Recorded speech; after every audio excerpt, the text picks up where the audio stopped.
نبی صلی اللہ علیہ وسلم نے فرمایا انسان اللہ سے دعا مانگتا ہے، زندگی بھر مانگتا رہتا ہے، اور اللہ زندگی بھر دعاؤں کو قبول کرتے رہتے ہیں، لیکن اس کو نظر نہیں آ رہا ہوتا، اس کو نظر کہ اللہ اپنے طریقے سے دعا قبول کرتا ہے۔ اگر اللہ ایسے دعا قبول کرے نا، آپ نے ادھر کہا اے اللہ میری تنخواہ ڈبل کر دے، آفس گئے باس نے کہا کہ جناب نئے وزیر اعظم نے جو اعلان کیا ہے اس کی منظوری ہو گئی، ٹھا ٹھا کر کے ایسے دعائیں قبول ہونا شروع ہو جائیں تو غیب پر ایمان ختم، پھر تو دعا کی ترغیب دینے کی ضرورت ہی نہیں رہے گی۔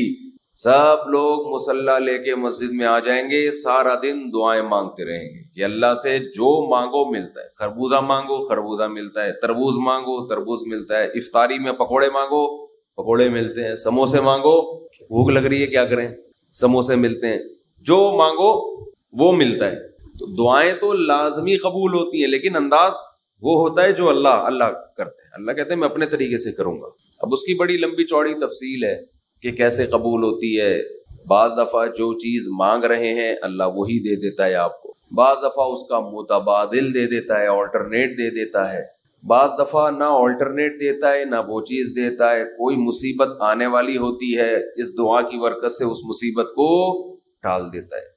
آپ اپنے بیٹے کے لیے بچی کے لیے دعا مانگ رہے ہیں اس کو ٹھیک کر دے، وہ ٹھیک نہیں ہوئی لیکن دوسری نے بیمار ہونا تھا، اللہ نے اس سے وبا کو ٹال دیا۔ تو جن کا غیب پر ایمان ہوتا ہے وہ تو مانگتے ہیں، اللہ سے مانگتے ہیں۔ وہ پتہ ہے بھائی یہ ہو نہیں سکتا کہ جس خدا نے کہا ہے کہ میرے سامنے ہاتھ اٹھاؤ، حدیث میں آتا ہے اللہ میں اتنی غیرت ہے کہ جب کوئی اللہ کے سامنے ہاتھ اٹھا کے مانگتا ہے تو اللہ کو خالی ہاتھ لوٹاتے ہوئے حیا آتی۔ بڑے سیٹ کے پاس کوئی بھکاری جائے اور پیسے مانگے اور وہ اس کو دھتکار دے تو بھکاری کہے گا نا یار نام تو بڑا سنا تھا آپ کا، بڑے سخی ہو۔ تو اللہ کو حیا آتی ہے کہ ان ہاتھوں کو خالی لوٹائے، دیتا ہے لازمی۔ تبھی ہم نے اہل اللہ کو دیکھا ہے کہ مانگتے بہت ہیں، بڑی لمبی لمبی دعائیں مانگتے ہیں۔ لوگ ان کو بے وقوف سمجھتے ہیں کہ یار یہ ہر وقت مصلی پہ دعائیں مانگتے رہتے ہیں لمبی لمبی، ملتا تو کچھ ہے نہیں۔ انہیں پتہ ہے کہ یہ بہت ملتا ہے اللہ سے مانگنے سے، لیکن اللہ کا انداز ایسا ہوتا ہے کہ صرف وہ مانگیں جن کو غیب پر یقین ہے۔ یعقوب علیہ السلام ساری زندگی مانگتے رہے اللہ تعالیٰ سے، اس مانگنے کا بدلہ کیا ملا ہے؟ دوسرا بیٹا بھی اللہ نے چھین لیا۔ عجیب بات ہے یا نہیں ہے؟ پہلا بیٹا گم ہوا تو اللہ سے اس کے ملنے کی دعائیں مانگتے رہے، دعا کیا قبول ہو رہی ہے؟ قحط پڑ گیا، کھانے پینے سے بھی گئے، اس سے بڑی مشکل، راشن لینے کے لیے بھیجا مصر اپنے بیٹوں کو، تو دوسرا بیٹا بھی بولو گیا، وہ بھی بادشاہ نے رکھ لیا۔ روتے روتے آنکھوں کی بینائی چلی گئی، آپ کی اولادیں آپ سے کیا کہنے لگی؟ تاللہ تفتأ تذکر یوسف، اللہ کی قسم آپ یوسف کو ابھی تک یاد رکھا ہوا ہے، حتی تکون حرضا او تکون من الہالکین، آپ کی جان نہ چلی جائے۔ تو زبان سے یہ نہیں کہا کہ میں اللہ سے مانگ مانگ کے تھک گیا ہوں لیکن اللہ دینے کے لیے تیار نہیں ہے، میرا تو دوسرا بیٹا بھی گیا۔ جب دوسرا بیٹا بھی گیا ہے نا، اس وقت یہ الفاظ کہیں کہ آنکھوں کی بینائی چلی گئی، گھر والے کہنے لگے کیا آپ کو ابھی تک یاد ہے؟ کچھ چیزیں غیر اختیاری ہوتی ہیں، اپنے اختیار سے غم کو سوچنا یہ شریعت میں جائز نہیں ہے، لیکن کچھ چیزیں انسان کے اختیار میں نہیں ہوتی۔ وہ غم جو آپ کے اختیار میں نہیں ہے اس پہ آپ کو گناہ نہیں ملتا بلکہ صبر پہ ثواب ملتا ہے۔ شریعت میں حکم یہ ہے کہ غم کو بھول جاؤ، اس کو ایک ہی چیز کو لے کے مت بیٹھے رہو۔ لیکن حضرت یعقوب علیہ السلام کو اپنے بیٹے سے اتنی محبت ظاہر ہے اس بیٹے میں بہت ساری خصوصیات تھیں، وہ جانتے تھے کہ اللہ ان کو پیغمبر بنائے گا، کہ اتنے عرصے کے بعد بھی آپ کے دل سے غم نہیں نکلا، لیکن اس غم کو لے کر زندگی گزار دی، کسی کے سامنے اللہ کی شکایت نہیں کی کہ میرے ساتھ کیا ہو رہا ہے۔ اور دعا قبول کیسے ہو رہی ہے کہ دوسرا بیٹا بھی گیا، بیٹوں نے آ کے بتایا کہ آپ کے بیٹے نے چوری کی تھی جس کی وجہ سے بادشاہ نے اس کو رکھ لیا ہے۔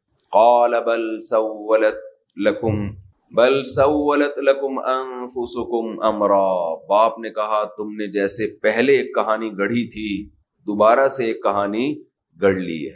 حالانکہ اس دفعہ بیٹے سچ بول رہے تھے، چوری تو نہیں کی تھی لیکن الزام لگا تھا چوری کا.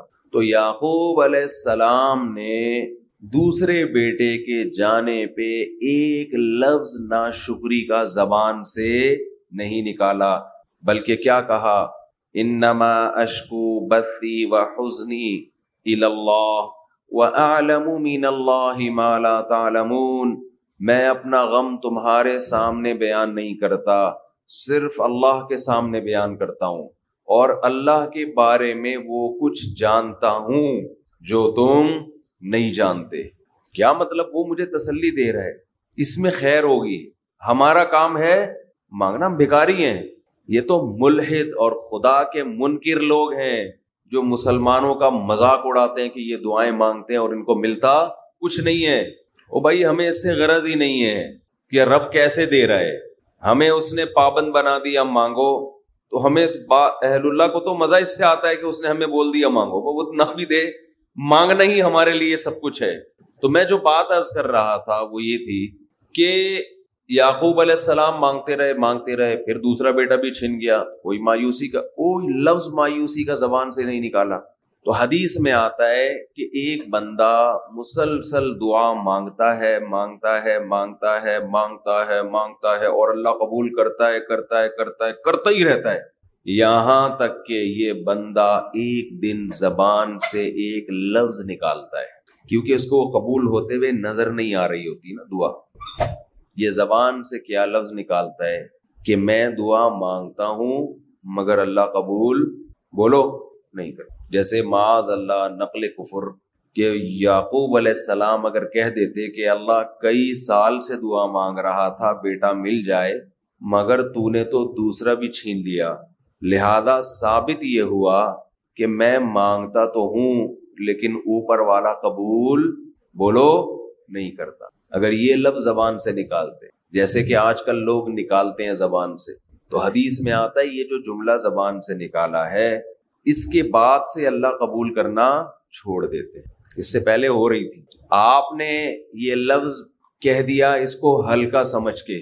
اللہ کے ترازو میں یہ کلمہ، یہ چھوٹا سا جملہ بہت بھاری ہے اللہ کی غضب کو دعوت دینے کے لیے. اللہ کہتے ہیں مجھے تانا دے دیا کہ میں قبول نہیں کرتا. گھروں میں جھگڑا ہوتا ہے نا، عورت کہتی ہے مرد کھلا کھلا کے تھک جائے، بیوی کہتی ہے ہاتھ تنگ کیا ہوا ہے کھلاتے نہیں ہو.